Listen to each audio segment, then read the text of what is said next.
Hello everyone, welcome to Leads Trade. So in this video, we'll be talking about what are the major changes you can expect in CAT 2020 examination and आपको अपना जो preparation strategy है उसमें क्या क्या इननेसेसरी changes लेके आने पड़ेंगे सो दैट आप एक अच्छा स्कोर जो है वो एक्सपेक्ट कर पाओ. नाउ जो एक सबसे ज्यादा क्वेरी निकल के आ रहा है कि सर नंबर ऑफ क्वेश्चंस के बारे में कोई भी डेटा कहीं पे भी प्रेजेंट नहीं है. सो इज दैट मीन कि यार जो मेरे पास 34, 32, 34 क्वेश्चन आते थे for VARC, LRD and quant section, तो वैसा ही पैटर्न जो है वो इस ईयर भी फॉर्म होगा या फिर उसमें भी हम लोग कुछ चेंजेस जो है एक्सपेक्ट कर सकते हैं. एंड दूसरा चीज कि यार ये जो चेंजेस आए हैं इनका हमारे लिए क्या पॉजिटिव इंपैक्ट्स रहेंगे, क्या नेगेटिव इंपैक्ट्स रहेंगे. तो ये कुछ इंपॉर्टेंट पॉइंट ऐसे हैं कि जो आपके आने वाला जो जर्नी है प्रिपरेशन का उसमें बहुत ज्यादा इंपैक्ट डाल सकते हैं. तो इस वीडियो में हम लोग इन चीजों के बारे में बात करेंगे. पहले सेकंड पॉइंट के बारे में बात करते हैं कि यार जो स्टूडेंट्स जिन्होंने रिसेंटली ही प्रिपरेशन स्टार्ट किया था, जो अपने मॉक देना भी स्टार्ट नहीं करे थे, 2 मंथ्स हुए थे या 3 मंथ्स हुए थे, उन स्टूडेंट्स को एक एडवांटेज यहाँ पे ये मिल चुका है कि यार जो स्टूडेंट जनवरी या फरवरी या मार्च से प्रिपरेशन कर रहे थे उन्होंने कुछ मॉक्स देके अपना स्ट्रेटजी जो था वो फॉर्मुलेट करने का ट्राई कर लिया था. बट अभी क्योंकि पैटर्न चेंज हो चुका है तो जो पहले से प्रिपेयर कर रहे थे उनको भी अभी से अपना स्ट्रेटजी बनाना पड़ेगा और जो रिसेंटली स्टार्ट करे थे अपना प्रिपरेशन उनको तो अपना स्ट्रेटजी अभी फॉर्मुलेट करना स्टार्ट करना ही था. तो वो डायरेक्टली न्यू जो स्ट्रेटजी होगा उसके ऊपर वर्क करना स्टार्ट कर देंगे as per the new pattern. तो यहाँ पे उन स्टूडेंट्स के लिए काफी ज्यादा बेनिफिट हो गया है जिन्होंने लेट प्रिपरेशन स्टार्ट किया था. जिन्होंने पहले प्रिपरेशन किया था ऑब्वियसली उनके पास एक एडवांटेज तो है कि वो अपने बेसिक्स को बहुत अच्छे से टाइम इन्वेस्ट करके आ चुके हैं. ऑल दो जो उन्होंने स्ट्रेटजी बनाया था 3 आवर के पेपर के हिसाब से वो 2 आवर के पेपर में उतना एफिशिएंटली वर्क नहीं करेगा. तो उनको न्यू स्ट्रेटजी के में वर्क करना पड़ेगा कि यार कैसे एग्जाम को अटेम्प्ट किया जाए. तो जो स्टूडेंट्स ने लास्ट के 2 या 3 मंथ्स में प्रिपरेशन अपना स्टार्ट किया था उनके लिए एक काफी ज्यादा अच्छा साइन है कि यार आपके पास अब टाइम है कि यार जो पहले से प्रिपेयर कर रहे थे, जो अभी से प्रिपरेशन करना स्टार्ट किए हैं, वो दोनों के दोनों सेम लेवल पे कहीं ना कहीं आ चुके हैं कि यार अब दोनों को ही अपना जो मॉक स्ट्रेटजी है वो फॉर्मुलेट करना पड़ेगा कि यार कैसे मॉक को अटेम्प्ट किया जाए. तो एक आपके पास जरूर एडवांटेज है ना. दूसरे अगर मैं पॉइंट के बारे में बात करूं जो यार बहुत ज्यादा स्टूडेंट्स के दिमाग में फंसा हुआ है कि यार मेरे पास जो नंबर ऑफ क्वेश्चंस होंगे क्या वो सेम ही रहने वाले हैं या वो डिफरेंस आएगा. बेटा कैट का अगर हम हिस्ट्री की बात करते हैं, जब से वो ऑनलाइन हुआ है 2009 के टाइम से वो ऑनलाइन हुआ है एग्जाम, तब से लेके अभी तक अगर मैं बात करूं, उससे पहले की भी अगर आप बात करना चाहते हो उससे पहले भी कर सकते हो, बट कैट जो है वो कभी भी स्पीड बेस्ड एग्जाम नहीं रहा. तो अगर वो हमारे पास 120 मिनट्स में 100 क्वेश्चन सॉल्व कराते हैं तो वो एक स्पीड बेस्ड एग्जाम में कन्वर्ट हो जाएगा, जो कि कैट का हिस्ट्री नहीं रहा है कि यार वो स्पीड बेस्ड एग्जाम जो है वो कंडक्ट कराएं. तो अगर हम स्पीड बेस्ड एग्जाम का दिमाग से निकाल देते हैं तो एक चीज तो पक्का हमें पता चल जाती है कि यार जो क्वेश्चंस है, नंबर ऑफ क्वेश्चंस है पर सेक्शन वो रिड्यूस होंगे ही होंगे. सेम नंबर ऑफ क्वेश्चंस के साथ में टाइम रिड्यूस करके वो पेपर कंडक्ट नहीं करा सकते. मोटा मोटी एक आइडिया दे देता 2009, 10, 11, 12 कैसे कैसे जो है वो जर्नी गया है कैट का, सो दैट आप चीजें जो है वो खुद से ही रिलेट कर पाओ. मुझे बहुत ज्यादा इस चीज में आपको क्लैरिफिकेशन देने की जरूरत ना पड़े.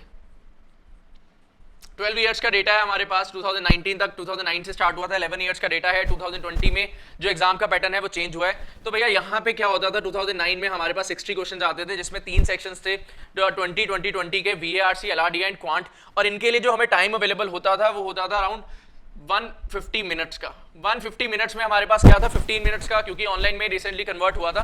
तो 15 मिनट्स के लिए वो पहले गाइड देते थे कि यार 15 मिनट्स में आप देखो कि कैसे कैसे ऑनलाइन एग्जाम जो है वो वर्क करेगा. एंड बाकी के 135 मिनट्स में आपको पेपर अटेम्प्ट करना होता था. तो इफेक्टिवली आपको 2 आवर 15 मिनट का टाइम मिलता था 2009 के टाइम पे. सिमिलरली 2010 में भी सेम स्ट्रक्चर वर्क किया, 11 में भी सेम स्ट्रक्चर वर्क किया, 12 में भी आते आते हमारा जो है स्ट्रक्चर सेम रहा, 13 में भी हमारा स्ट्रक्चर जो है वो सेम रहा. एक जो चेंज आया था 2011 के टाइम में कि यार यहाँ पे मेरे पास 3 सेक्शन आते थे, यहाँ पे भी 3 सेक्शन आते थे.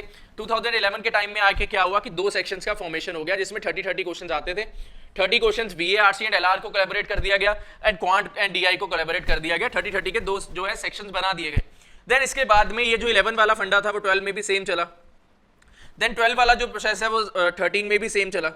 देन 14 में वो एक मेजर चेंज लेके आए और मेजर चेंज क्या था, 2014 में आपको यहाँ पे 30 की जगह पे 50 क्वेश्चन जो है वो प्रोवाइड करा दिए गए जिसमें आपका VARC एंड LR जो था वो एक सेक्शन बन गया और क्वांट एंड DI जो है वो आपका एक सेक्शन बन गया.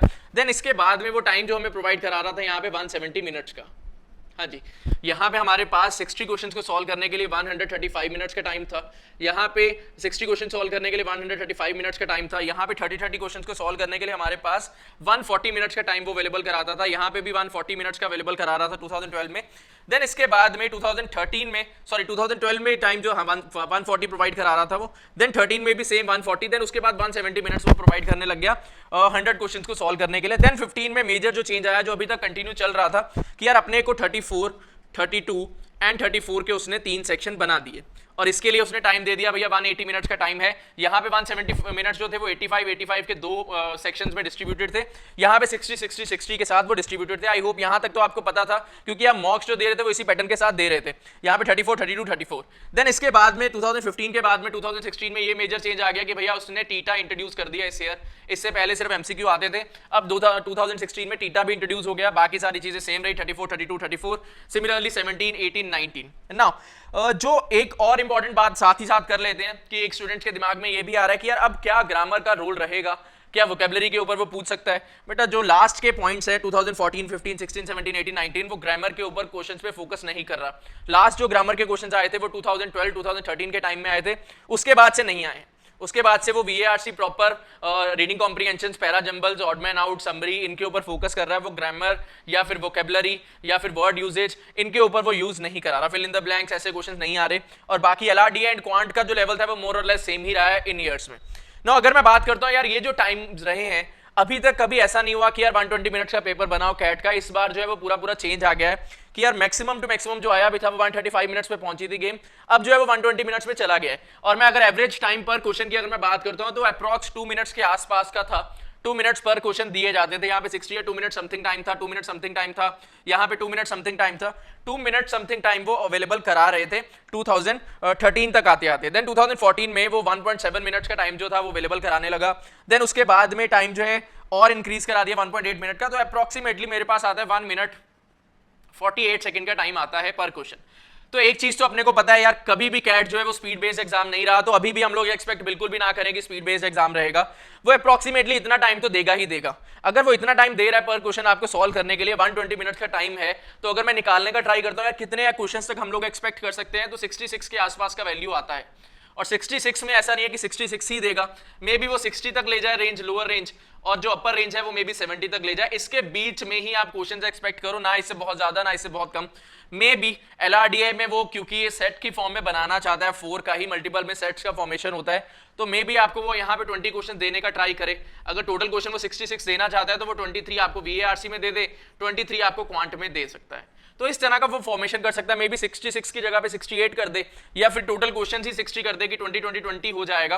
बट अगर मैं बात करता हूं कि यार 60 से 70 की रेंज में रहना चाहिए, तो यार ये चीज तो कंफर्म है कि इस रेंज में ही जाएगा। इससे बहुत ज्यादा ऊपर है, इससे बहुत ज्यादा नीचे मुझे नहीं लगता कि होने वाला है। कैट कभी भी स्पीड बेस्ड एग्जाम नहीं बनाएगा, उसके लिए बाकी एग्जाम्स है। कैट क्वालिटी पे हमेशा से रहा है कि यार बंदा पेपर कैसे अटेम्प्ट करता है और उसको नॉलेज कितना है, और उस चीज के ऊपर अगर वो जज कर रहा है तो वो स्पीड बेस्ड एग्जाम तो बिल्कुल भी नहीं बनाएगा। ये मेजर जो चेंजेस है 60 to 70 के, ये मेरा प्रेडिक्शन है कि यार इसके अंदर अंदर ही बैठेगा। 22 भी हो सकता है, 23 भी हो सकता है। मे बी वो यहाँ पे LRDA में जो है बहुत ज्यादा चेंजेस ना करके इक्वल रखने का ट्राई कर दे कि यार तीनों में इक्वल आ जाए ना। अगर मैं बोलूं कि यार ऐसा हो सकता है कि LRDA में काफी ज्यादा कम कर दे, VARC एंड क्वांट में ज्यादा कर दे, तो ऑब्वियसली ऐसा नहीं होगा, क्योंकि अगर उसको वैसा करना होता तो वो VARC एंड LR को कोलैबोरेट कर सकता था और क्वांट एंड DI को कोलैबोरेट कर सकता था, जैसे वो ऑलरेडी कर चुका है पास्ट ईयर्स में। अभी वैसा कुछ चेंज एक्सपेक्ट हम कर नहीं सकते, क्योंकि उस तरह का उसने पैटर्न नहीं बनाया। उसने 40 मिनट्स के 3 डिस्ट्रीब्यूशंस कर दिए, तो वो स्पीड बेस्ड एग्जाम नहीं बनाएगा। तो इसके अकॉर्डिंग यही जो पैटर्न है वो बैठना चाहिए, यही पैटर्न जो है निकल के आ रहा है। नाउ जो प्रिपरेशन स्ट्रेटजी है उसमें क्या डिफरेंस आएगा, मेजर जो डिफरेंस आएगा उन स्टूडेंट्स के लिए तो यार बहुत ज्यादा एडवांटेज हो गया है जो 3 आवर्स तक कंसंट्रेट नहीं कर पाते थे, इवेंचुअली थक जाते थे, और उसकी वजह से उनके जो प्रिपरेशन था या मॉक स्कोर था वो हैम्पर हो जाता था। अब आपके पास 2 आवर्स का टाइम है, जो बंदा सही से पेपर अटेम्प्ट करेगा और जिसको नॉलेज है, नॉलेज जो है वो पहले रहेगी भैया। अगर आपको नॉलेज नहीं है तो आप क्या करोगे, गलत क्वेश्चन के ऊपर आप टाइम दे दोगे। टाइम आपके पास इतना है नहीं कि आप गलत क्वेश्चन के ऊपर टाइम इन्वेस्ट कर दो, क्योंकि बाकी क्वेश्चंस पे आपको इन्वेस्ट करने के लिए टाइम बचेगा नहीं।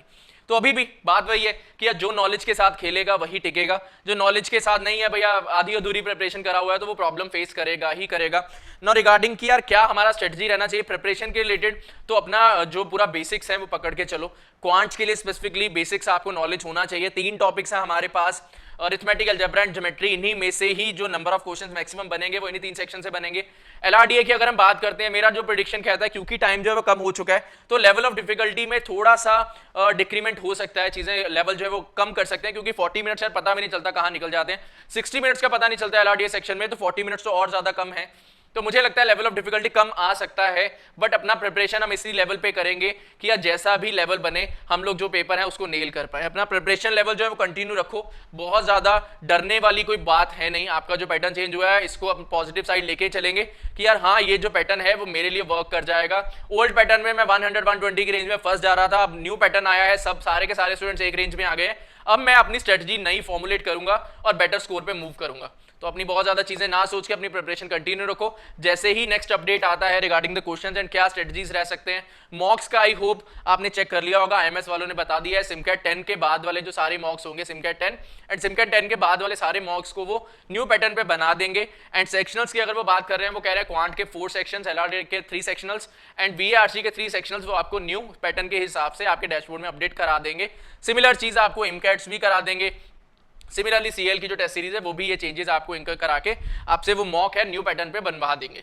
तो इनके बारे में बहुत ज्यादा मत सोचो, उनको भी थोड़ा टाइम चाहिए होगा। 20 सितंबर तक मोस्ट प्रोबेबली आपको एक्जैक्टली पता चल जाएगा कि नंबर ऑफ क्वेश्चंस कितने रहने वाले हैं, और उसी अकॉर्डिंग जैसे ही वो नोटिफिकेशन आएगा आपके जो न्यू मॉक्स हैं वो रेडी होना स्टार्ट हो जाएंगे। अभी क्या ओल्ड पैटर्न पे आपको मॉक्स देने की जरूरत है, मैं रिकमेंड नहीं करूंगा, क्योंकि मॉक को अटेम्प्ट करना और उसका स्ट्रेटेजाइज करना उसको वही सबसे ज्यादा इंपॉर्टेंट है। तो भैया अगर 3 आवर्स से 2 आवर्स का पेपर ही कन्वर्ट हो गया तो वैसे मॉक्स देने का आपको कोई बहुत ज्यादा एडवांटेज नहीं होगा। तो आई विल सजेस्ट कि आप सेक्शनल जरूर दे सकते हो 1 आवर का प्रैक्टिस के लिए, बट फुल लेंथ मॉक्स अपने वेस्ट ना करो। अभी रोक दो फुल लेंथ मॉक, जैसे ही कोई नया उनका नोटिफिकेशन आता है उसके अकॉर्डिंगली आप लोग डिसाइड कर सकते हो। So that will be all from my side for this particular video. Thank you and happy learning, all the best. इसी तरह पढ़ते रहो और आगे बढ़ते रहो। Bye bye.